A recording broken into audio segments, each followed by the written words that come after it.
आज है 13 नवंबर 2025। दिन गुरुवार मधुभाषी में आपका फिर से स्वागत है। चलिए देखते हैं मध्य प्रदेश की फटाफट 25 बड़ी खबरों को। इससे पहले आप न्यूज को कहां से देख रहे हैं, यह हमें कमेंट में बताना ना भूले।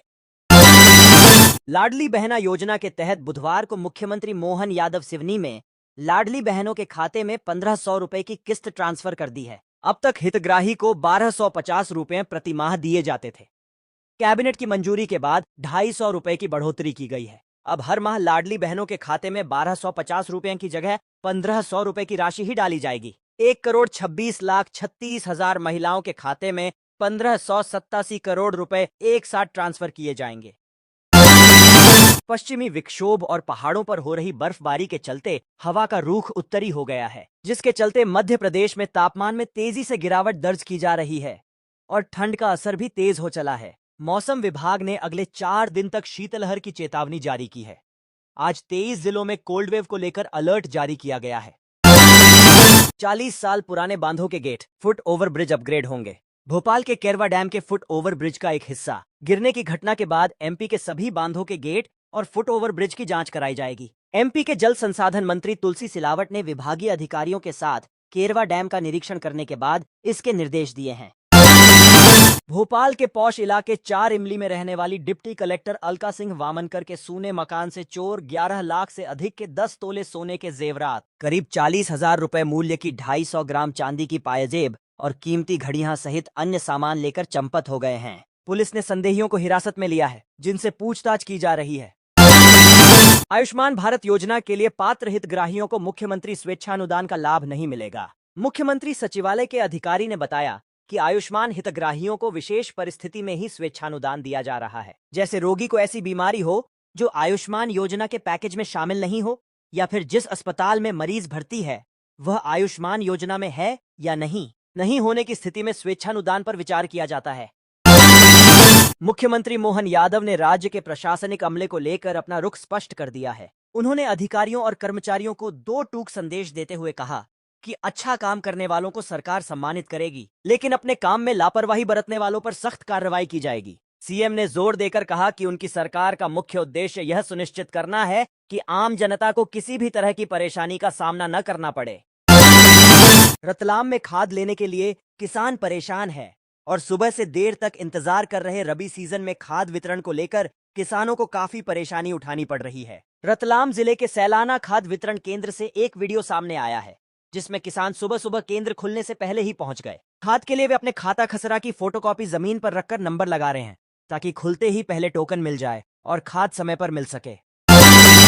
मध्य प्रदेश में नागा साधु के वेश में बदमाश हाईवे पर कारों को रोककर लूटपाट कर रहे थे। पुलिस ने शाजापुर, देवास और उज्जैन में लूट की वारदातों को अंजाम देने वाले बदमाशों को पकड़ लिया है।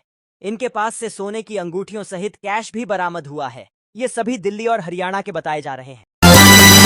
प्रदेश के 10 जिलों के उन युवाओं के लिए खुशखबरी है जिन्होंने भारतीय सेना में अग्निवीर बनने के लिए अगस्त माह में शारीरिक परीक्षा दी थी। अब परीक्षा परिणाम आने वाला है। 15 नवंबर तक परीक्षा परिणाम आ सकता है। 1 माह ट्रेनिंग आगे बढ़ने के चलते ही परीक्षा परिणाम विलंब से आ रहा है। परीक्षा परिणाम आने के बाद चयनित अभ्यर्थियों को ट्रेनिंग पर भेजा जाएगा। एमपी में लाडली बहना योजना के नाम पर एक नया फर्जीवाड़ा सामने आया है। सीधी जिले की बेंदुआ पंचायत में कुछ लोग स्वच्छ भारत लाडली बहना लिखी नेम प्लेटें लगाकर हर घर से 50 रुपए वसूल रहे हैं। लोगों को बताया गया कि यह सरकार की ओर से अनिवार्य काम है।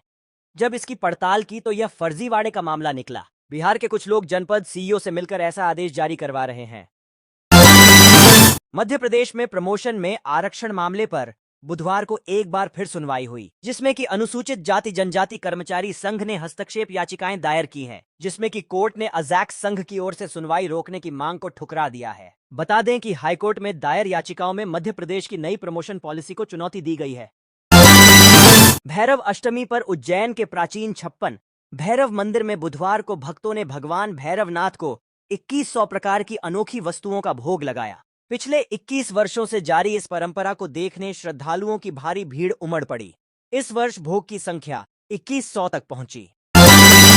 आलीराजपुर के डाबड़ी में आयोजित आदिवासी अधिकार यात्रा के दौरान प्रदेश कांग्रेस अध्यक्ष जीतू पटवारी ने भाजपा सरकार पर आदिवासियों के हक का पैसा छीनने का आरोप लगाया। उन्होंने कहा कि आदिवासियों के हित में तय किए गए 1,20,000 करोड़ रुपए सरकार ने अन्य मदों में खर्च कर दिए हैं। नेशनल लोक अदालत में 10 लाख तक के प्रकरणों पर मिलेगी छूट। बिजली चोरी मामले में उपभोक्ताओं को बड़ी राहत। मध्य क्षेत्र विद्युत वितरण कंपनी ने उपभोक्ताओं के लंबित बिजली चोरी और अनियमितता से जुड़े प्रकरणों के निपटारे के लिए नेशनल लोक अदालत का आयोजन 23 दिसंबर को करने का निर्णय लिया है। यह अदालत भोपाल, नर्मदापुरम, ग्वालियर और चंबल संभाग के 16 जिलों में आयोजित होगी। प्रशासन ने सरपंच के कब्जे से 1 करोड़ की 40 बीघा जमीन मुक्त कराई है। कैलारस तहसील की ग्राम पंचायत थातीपुरा में सरपंच ब्रजेश जाटव और उनके परिवार ने 40 बीघा सरकारी गोचर भूमि पर अवैध कब्जा कर लिया था। इस शासकीय भूमि की अनुमानित कीमत करीब 1 करोड़ रुपए बताई जा रही है। खुद को एक महिला आईएएस का सगा देवर बताकर लोगों पर रौब जमाने वाले एक शातिर जालसाज को क्राइम ब्रांच ने गिरफ्तार किया है। आरोपी विजय शंकर मिश्रा ने मुरैना के अंबाह निवासी किसान राजकुमार सिंह से 20 लाख रुपए ठग लिए। जालसाज विजय शंकर मिश्रा खुद को मध्य प्रदेश जीडी ऑफिस में पदस्थ बताता था। उसने किसान राजकुमार सिंह को चुनाव आयोग और महिला बाल विकास विभाग में उनके परिवार के 7 सदस्यों को नौकरी दिलाने का झांसा दिया। ठगी के बाद उसने बाकायदा फर्जी ज्वाइनिंग लेटर भी थमा दिए। एक्टर धर्मेंद्र को बुधवार सुबह मुंबई के ब्रीच कैंडी अस्पताल से डिस्चार्ज कर दिया गया। उनके परिवार ने फैसला किया है कि अब उनका इलाज घर पर ही किया जाएगा। यह जानकारी उनके डॉक्टर ने दी। धर्मेंद्र 10 नवंबर को तबीयत बिगड़ने के बाद से ही मुंबई के ब्रीच कैंडी अस्पताल में भर्ती थे। उन्हें सांस लेने में तकलीफ थी। उन्हें वेंटिलेटर पर रखा गया था।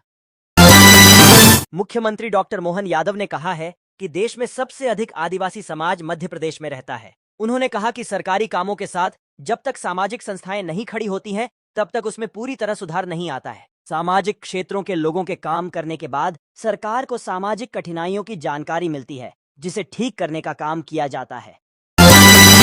पंचायत और ग्रामीण विकास विभाग के मंत्री प्रहलाद पटेल ने कहा है कि अगर मनरेगा बंद होगा तो उसमें काम करने वाले लोगों का क्या होगा, यह सोचना होगा। इसकी चिंता करनी चाहिए कि कोई मिशन कब तक चलेगा और उसके बाद उसमें काम करने वालों का क्या होगा। इसकी चिंता जैसे होनी चाहिए वैसे नहीं हुई है, इसलिए दिक्कतें हैं। हालांकि वे इसको लेकर गंभीर हैं। मुख्यमंत्री मोहन यादव ने प्रदेश स्तरीय सरपंच सम्मेलन में कहा कि सचिव सहायक सचिव क्या हैं, काम नहीं करेंगे तो हटा देंगे। सीएम ने यह बात मंगलवार को भोपाल के जंबूरी मैदान में आयोजित सम्मेलन में सरपंचों को संबोधित करते हुए कही। उन्होंने कहा कि अगर आपको लगता है कि सरपंच के मामले में कोई दिक्कत आ रही है और वे ठीक से काम नहीं कर रहे हैं तो उन्हें ठीक करेंगे।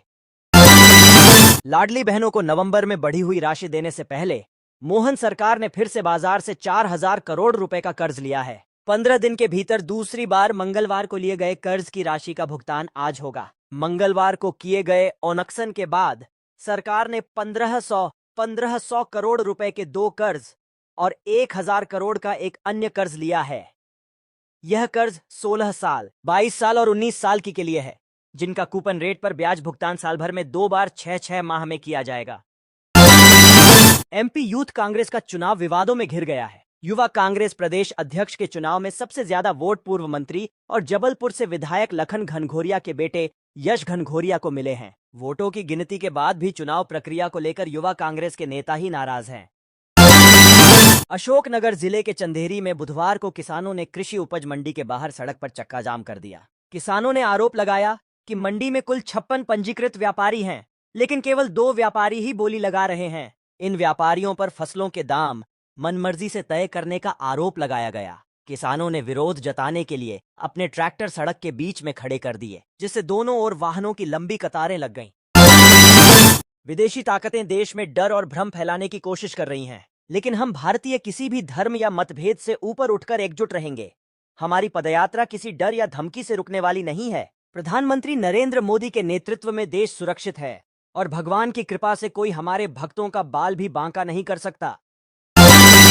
इंडिया पोस्ट पेमेंट बैंक ने क्लर्क और असिस्टेंट मैनेजर पदों पर भर्ती निकाली है, जिसके लिए एप्लीकेशन प्रक्रिया भी शुरू हो चुकी है। योग्य और इच्छुक उम्मीदवार 1 दिसंबर तक ऑनलाइन ऑफिशियल वेबसाइट पर जाकर फॉर्म भर सकते हैं। रिक्त पदों की संख्या कुल 309 है।